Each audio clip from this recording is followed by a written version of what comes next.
Hey, I heard a good one just the other night from a very high-ranking Republican Party member.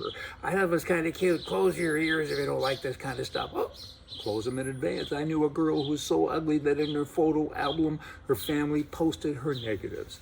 He said it, not me. I'm just repeating, don't you know? In the 1960s, Britain, that'd be England, Great Britain, their top marginal tax rate on income was 83%, and capital gains were taxed at a staggering 98%. I'm not kidding you.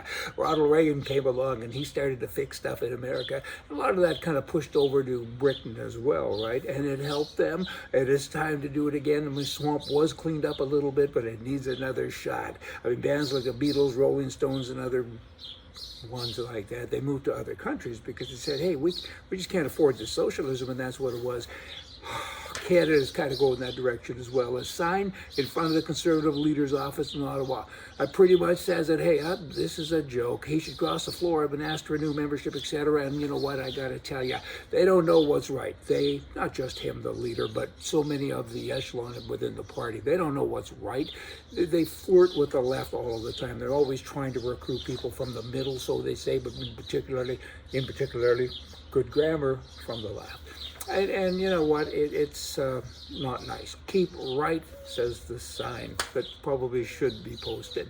In Virginia, the Department of Education now is moving to eliminate all accelerated math options prior to grade 11, the 11th grade, depending on what grade you're in, of course, effectively keeping higher achieving students from advancing as they normally would. So again, it's they're flirting with socialism, not unlike Canada and so many other countries and states.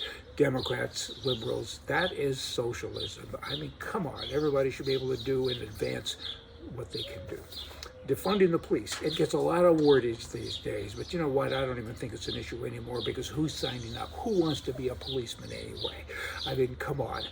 It's far more high risk than being a criminal. It doesn't pay nearly as well either. There are catch and release programs for criminals, and police fill out forms all month if they try to, if they even come close to drawing their sidearm. I mean, and for certain, if you're a white person, you definitely shouldn't be a policeman these days, because what would happen if you shoot a criminal and he happens to be any color but white?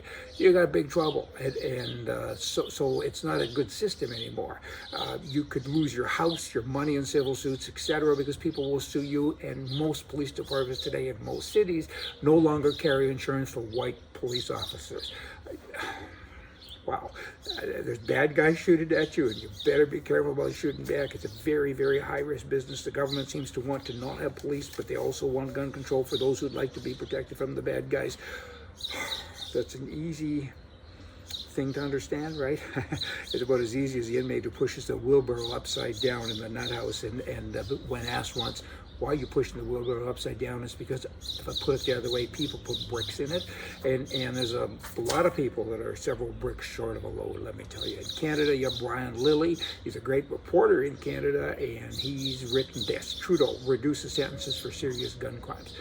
He's making it harder for people with licenses. The honest people have background checks every day. It's harder for them to exist because they're treated like criminals, but the criminals are treated like good people. It's pretty bizarre.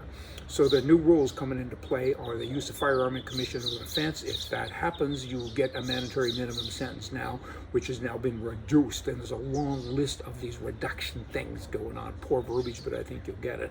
If you have possession of a loaded handgun now, you don't get charged nearly as much before, because you probably had a bad childhood and somebody probably squinted at you the wrong way or smirked at you or some such. Weapons trafficking, robbery with a firearm, extortion with a firearm.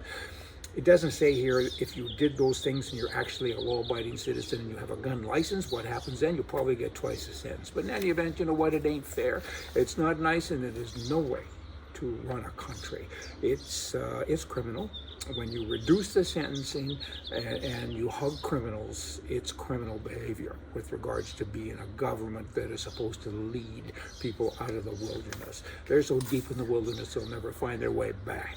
United Airlines, they've alarmed me. They've alarmed all kinds of people, particularly prospective travelers, because they've said now we want to ensure that all of our pilots will become more diverse with a new quota for women and racial minorities. They should be talking, of course, about better qualifications, right? I don't want the guy that's taxiing me around to crash. And instead, they're talking about we don't care so much. That's effectively what they are saying. We don't care so much if he's a good pilot. We just have to make sure that it's a woman and that she's black. That's not a way to run a business. It's just not fair, and it's racist as well. It is racist. These people continue to walk among us. Republican states that are open, like Texas and Florida and Arizona and others, they report far fewer COVID cases than Democrat states with many restrictions, like Michigan and New York. The administrations in those commie states are mindless. Just saying. They really are. Ontario, Canada, you have less than 1,000 COVID patients in the hospital, UCI, and there's 11 million people. They closed down the whole province. Duh. Alberta's the same.